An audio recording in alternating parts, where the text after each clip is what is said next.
बिस्मिल्लाहिर्रहमानिर्रहीम। अस्सलाम वालेकुम। मैं हूं इब्रार हुसैन अस्तोरी और नाज़रीन, पाकिस्तान तहरीक इंसाफ के लिए इमरान खान का बड़ा पैगाम आ गया है और ख़ास तौर पर आज बड़ा इंकशाफ हुआ है कि इमरान खान को डील की ऑफ़र कैसे की गई और अडियाला जेल से आज जो है ये तेल के केस खबर ने हलचल मचा दी है। इमरान खान के वकील फैसल चौधरी ने तमाम तर तफसीलात से आगाह कर दिया है। नंबर 1 इस हवाले से तफसीलात आपके सामने रखूँगा और दूसरा मामला है पाकिस्तान तहरीक इंसाफ ने दो मुतालिबात जो मुज़ाकरात हुकूमत और पीटीआई के दरमियान होने जा रहे हैं, उन दो मुतालिबात से पीछे न हटने का ऐलान कर दिया और कहा गया है कि हुकूमत के पास सिर्फ 30 जनवरी तक का वक्त है, यानी ये महीना है 30 जनवरी तक। पाकिस्तान तहरीक इंसाफ का ये मौक़िफ़ है कि 30 जनवरी तक हुकूमत पाकिस्तान तहरीक इंसाफ के इन दो मुतालिबात को मानती है तो मुज़ाकरात होंगे, नहीं तो फिर किसी सूरत कोई मुज़ाकरात नहीं होंगे और फिर अगले जो लाए अमल है जिसमें सिविल नाफरमानी की इमरान खान ने कॉल दी थी, वो तमाम तर मामलात की तरफ जाएंगे। तो ये दोनों खबरों की तफसीलात आपके सामने रखने जा रहा हूँ और क्योंकि मुज़ाकरात आज भी हो रहे हैं और इस वक्त भी मुज़ाकरात जो है वो जारी हैं पाकिस्तान तहरीक इंसाफ और हुकूमत के दरमियान, और पाकिस्तान तहरीक इंसाफ की क़यादत और ये तमाम तर दो मुतालिबात जो हैं, इसके साथ साथ जो पाकिस्तान तहरीक इंसाफ के दिगर जो मुतालिबात हैं वो हुकूमती कमेटी के सामने रखे जाएंगे और हुकूमती कमेटी उन मुतालिबात का जायज़ा लेगी और अपनी अपनी सियासी जमातों से, हुकूमत में शामिल सियासी जमातों से मुशावरत करके उस हवाले से फिर अगली मीटिंग में पाकिस्तान तहरीक इंसाफ को उस हवाले से आगाह किया जाएगा। तो आज नाज़रीन सबसे बड़ी खबर तो ये है कि इमरान खान को बनी गाला मुंतकली की पेशकश की गई। फैसल चौधरी जो फवाद चौधरी के भाई हैं, वकील हैं इमरान खान के, उन्होंने आज ये दावा किया है। तोशा खाना केस में इमरान खान के वकील ने ये मीडिया से गुफ्तगू में कहा है कि इमरान खान को डील की पेशकश की गई और ये पेशकश की गई कि आपको हम बनी गाला मुंतकिल करेंगे, आप वहाँ पर जाकर बैठ जाएं। तो फैसल चौधरी का कहना था कि तोशा खाना 2 झूठे केसेस की सीरीज में से एक केस है। इमरान खान के खिलाफ पहले 4 फैसलों जैसा फैसला ही 190 मिलियन पाउंड रेफरेंस का भी होगा। अब आपको पता है जो 3 मुकदमात तो मैं आपको गिनवा देता हूँ।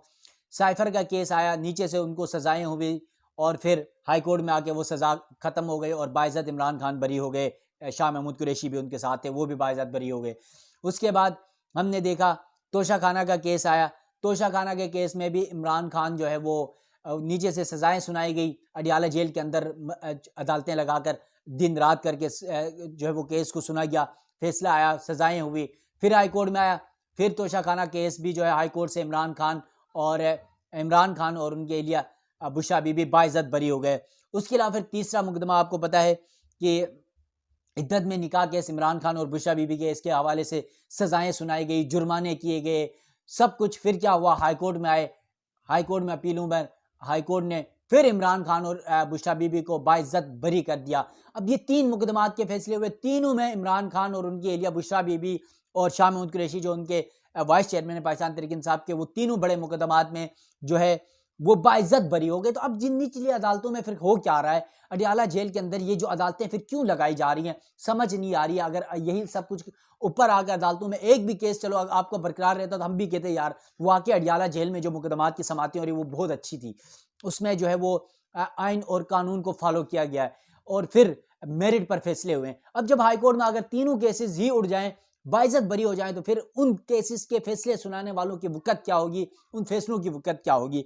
तो नाज़रीन ये भी ऐसा ही हाल है। अब फैसल चौधरी मज़ीद कहते हैं कि इमरान खान ने जो साबिक वज़ीर आला गिलगित-बल्तिस्तान खालिद खुर्शीद की सज़ा की मज़म्मत करते हुए कहा है कि पीटीआई का वक्त आ चुका है और कोई ताकत उसको रोक नहीं सकती। यानी आपको पता है गुज़िश्ता रोज़ मैंने अपनी वीडियो में तमाम तफसीलात रखा था कि पाकिस्तान तहरीक इंसाफ के इमरान खान के पसंदीदा लीडर समझे जाते हैं खालिद खुर्शीद, गिलगित-बल्तिस्तान से के साबिक वज़ीर आला भी हैं और अस्तूर हल्का 1 से वो इलेक्शन लड़े थे, उन्हें नाअहल किया गया। उन्होंने अपने वालिद को टिकट दिलाया, पीटीआई का वालिद भी ज़िमनी इलेक्शन में जीते और उनका रिजल्ट भी अभी तक रोका हुआ है और उसी हल्के से मेरा भी ताल्लुक़ है। और यकीनन मैं ऐसा नहीं है कि मैं जो है खालिद खुर्शीद या उनको मैंने वोट कभी नहीं किया, पीटीआई को भी खालिद खुर्शीद को भी, क्योंकि मेरे अपने वहाँ पर कोई जो है रिलेटिव जो है वो इलेक्शन लड़ते तो मैं वोट उनको देता हूँ। लेकिन बात हक और सच की यही है कि जो खालिद खुर्शीद ने हल्के समेत पूरी पाकिस्तान क्या पूरी दुनिया में गिलगित बल्तिस्तान के वो पहली शख्सियत बनकर उभरे हैं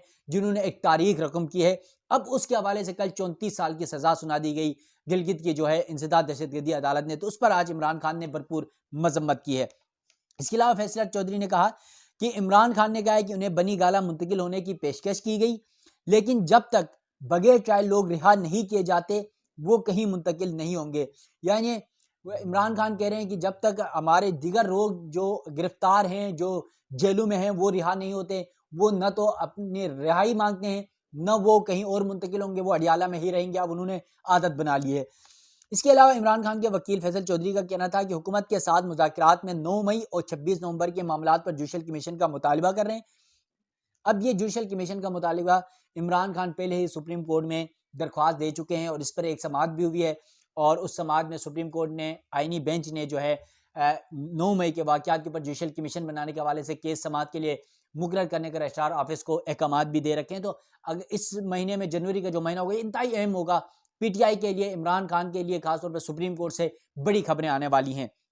इसके अलावा मुज़ाकराती कमेटी में असीरान की राही का भी मुतालबा कर रहे हैं। फैसल चौधरी ने मजीद कहा कि एक तबका मुज़ाकरात को सबूताज करना चाहता है। मुज़ाकराती कमेटी को आज के इजलास के बाद इमरान खान से मुलाकात की रिसाई दी जाए। यानी ये बात बिल्कुल दुरुस्त कह रहे हैं कि जो पाकिस्तान तहरीक इंसाफ की जो क़यादत है वो हुकूमत से मुज़ाकरात कर रही है, तो इमरान खान से जब तक कोई मुलाकात नहीं होती है उस क़यादत की, तब तक मुज़ाकरात का कोई जो है वो समर नहीं निकलेगा, क्योंकि इमरान खान जो बात कहेंगे वो फाइनल होगी। बाकी क़यादत अगर कुछ कहेगी, जिस तरह आजकल पाकिस्तान तहरीक इंसाफ के ऊपर आपको पता प्रेशर है, बहुत सारे मसाइल हैं, तो उस सिचुएशन में शायद वो फैसले भी तसूर नहीं हो सकते। तो इसलिए इमरान खान से पीटीआई के रहनुमाओं को, जो वकला हैं, जो इस कमेटी के मेंबरान हैं, उनकी मुलाकात होनी चाहिए, मशावरत होनी चाहिए कि मुस्तकबिल में उन्होंने जो कुछ इस मुज़ाकरात में करना है। देखिए मुज़ाकरात में तो ये है कि दोनों तरफ से जो है वो लेना देना पड़ता है, कहीं पीछे हटना पड़ता है, कहीं आगे बढ़ना पड़ता है, अपने मुतालिबात रखने पड़ते हैं। तो इस सिचुएशन में इमरान खान से मुलाकात ज़रूरी है, तो वो ये मुतालबा करें कि इमरान खान से मुलाकात की रिसाई भी इन कमेटी को मिलनी चाहिए।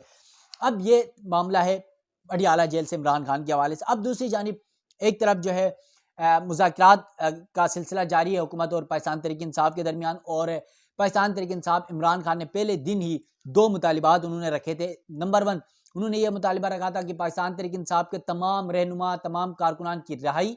इसके अलावा दूसरा मुतालिबा है कि 9 मई और 26 नवंबर के को जो डी चौक में हुआ या 9 मई के जो वाक़यात हैं, इन दो के हवाले से जुडिशल कमीशन की तश्कील का मामला, ये 2 मामलात के ऊपर उन्होंने स्टैंड लिया और इन 2 मामलात पे वो पीछे नहीं हटेंगे। दिगर मामलात भी उन्होंने कहा है कि 26 यानी तरमीम का मामला भी है, लेकिन वो थोड़ा सा लेंथी प्रोसेस है, लेकिन ये सर 10 ये 2 मुतालिबात से वो पीछे किसी सूरत नहीं हटेंगे। तो आज पाकिस्तान तहरीक इंसाफ के जो रहनुमा हैं शौकत यूसुफजई ने भी ये बात की है कि हम अपने 2 मुतालिबात से पीछे नहीं हटेंगे। हुकूमत के पास मुज़ाकरात के लिए 30 जनवरी तक का वक्त है। शौकत यूसुफजई ने कहा कि पाकिस्तान तहरीक इंसाफ ने मुज़ाकरात के लिए अपना एजेंडा फाइनल कर लिया है। तमाम गिरफ्तार कारकुनों की रिहाई, 9 मई और 26 नवंबर के वाक़यात पर जुडिशल कमीशन बनाने के 2 मुतालिबात हैं। ये 2 मुतालिबात जो मैंने फिर आपके सामने रख दिए थे। इसके अलावा उन्होंने कहा कि हमारे 2 नुकात पर अमल दरामद होगा तब बातचीत आगे बढ़ सकेगी। इन 2 मुतालिबात पर पीटीआई कोई समझौता नहीं करेगी। जो मैं बात पहले भी कर चुका हूँ कि पाकिस्तान तहरीक इंसाफ हो या इमरान खान, उन्होंने पहले ही ये बात की है कि इन 2 मुतालिबात से पीछे वो किसी सूरत नहीं हटेंगे। अपने मुतालिबात उन्होंने हुकूमत के सामने रख दिए हैं। इसके अलावा उन्होंने कहा कि इमरान खान की तरफ से सिविल नाफरमानी की तहरीक बरकरार है, हुकूमती कमेटी का रवैया संजीदा रहा। इसके अलावा मुतालिबात पर अमल दरामद हुआ तो तहरीक की वापसी पर बात हो सकती है, लेकिन अगर हुकूमत ने 2 नुकात पर लचक न दिखाई तो सिविल नाफरमानी की तहरीक जारी रहेगी। शौकत यूसुफजई ने कहा कि हुकूमत के पास 30 जनवरी तक का वक्त है। तहरीक इंसाफ एहतजाज के लिए अपना लाहे अमल बनाएगी। अगर 30 जनवरी तक पाकिस्तान तहरीक इंसाफ और हुकूमत के मुज़ाकरात कामयाब नहीं होते हैं, कोई डेवलपमेंट नहीं होती, तो फिर उन्होंने कहा कि 30 जनवरी के बाद पाकिस्तान तहरीक इंसाफ अपना अगला लाहे अमल तय करेगी, एहतजाज की सूरत में भी करेगी, और फिर साथ साथ जो सिविल नाफरमानी की इमरान खान ने कॉल दी थी उस पर भी अमल दरामद शुरू कर दिया जाएगा। इसके अलावा हुकूमत और पाकिस्तान तहरीक इंसाफ के दरमियान गुज़िश्ता माह मुज़ाकरात का बाकायदा आगाज़ हुआ था, जबकि मुज़ाकरात का दूसरा दौर आज हो रहा है, और इस हवाले से पाकिस्तान तहरीक इंसाफ अपने मुतालिबात वो हुकूमती कमेटी के सामने रखेंगे, और ये 2 मुतालिबात हैं। इन 2 मुतालिबात के साथ दिगर मुतालिबात हैं, लेकिन सर 10 ये 2 मुतालिबात पर हर सूरत अमल दरामद करने के लिए पाकिस्तान तहरीक इंसाफ ये मामला रखने जा रही है। देखते हैं कि अब हुकूमत और जो पीटीआई के वफद के दरमियान जो मुलाकातें हो रही है, मुज़ाकरात का मामला चल रहा है, ये मुज़ाकरात कहाँ तक, कब तक, कैसे कामयाब होते हैं। ख़ास तौर पे जब आपको पता है कि एक तरफ ये तासुर भी दिया जा रहा है कि पाकिस्तान तहरीक इंसाफ के लिए कुछ मामलात पर जो है रिलैक्सेशन मिल चुकी है हुकूमत की तरफ से भी और फिर इस्टेब्लिशमेंट की तरफ से भी। उसका शाखसाना यही है कि ये जो 9 मई के वाक़यात के जो मुलज़िमान थे उनको सज़ाएँ माफ़ होना, इसके अलावा इमरान खान के 190 मिलियन पाउंड की सज़ा तोशाखाना या कुछ मुकदमात में जो है वो रिलीफ मिलना, केसेस के फैसले ना होना और कुछ चीज़ें रिलैक्सेशन, पाकिस्तान तहरीक इंसाफ के खिलाफ क्रैकडाउन, छापे मुकदमात में रिहाई और ज़मानतें, ये जो प्रोसेस चल रहा है इससे ये कहा जा रहा है कि कुछ मामलात अंदर से जो है वो बर्फ़ पिघल चुकी है। तो देखते हैं कि ये बर्फ़ वाक़ई इस शदीद सर्दी में क्योंकि 2025 से शुरू हो चुका है, आज 2 तारीख है, तो अल्लाह करे हम सब की ये ख्वाहिश है कि मुल्क में जो सियासी अदम इस्तेकाम मौजूद है, पॉलिटिकली जो मामलात ख़राब हुए हैं जिसकी वजह से हमारी मैशियत, हमारे हालात जिस तरह इंटरनेशनली नेशनली ख़राब हो चुके हैं, वो तमाम तर बेहतरी की तरफ जाएँ, हम सब की यही दुआ है। नाज़रीन, मज़ीद जो भी डेवलपमेंट्स होगी उस हवाले से भी आप नाज़रीन को आगाह करूँगा। मुझे दीजिएगा इजाज़त। अल्लाह हाफ़िज़।